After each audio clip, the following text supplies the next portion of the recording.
ติโสภะคะวะอะระหังสัมมาสัมพุทโธวิชาจรณะสัมปันโนสุขโตโลกวิทูอนุตตโร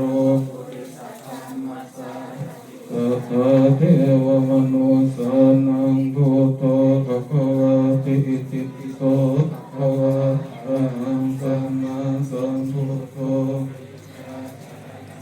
สันโนสุขโตโลกวิทูอนุตตโรปุริสธรรมสารติสัทธาเทวมนุสโตภะคะวะติอิติปิโส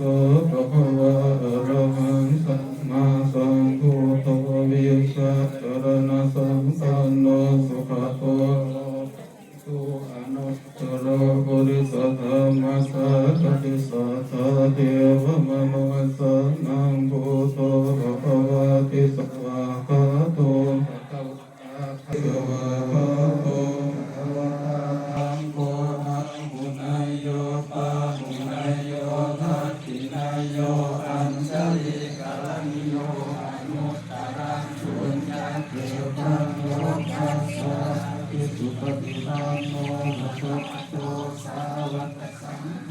สุปฏิปันโนภะคะวะโตสาวกสังโฆ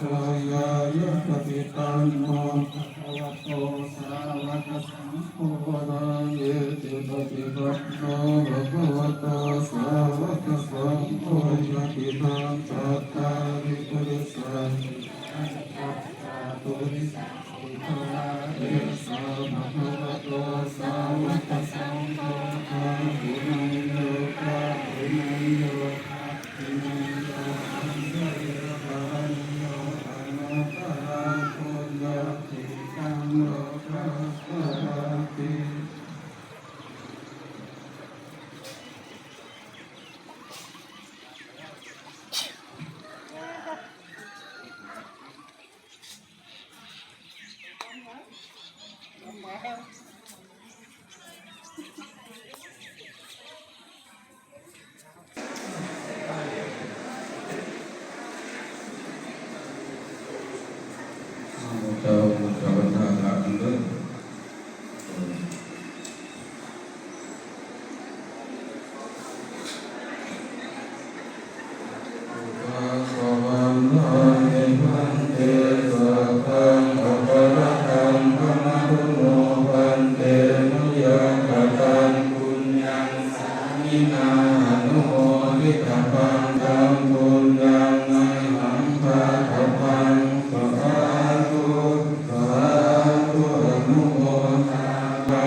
ขอเจริญพรขอ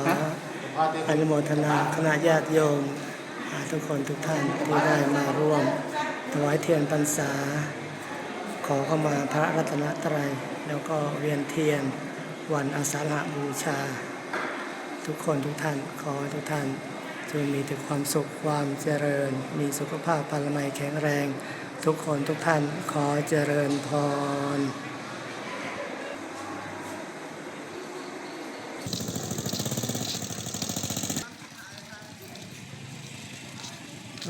ขอเจริญพร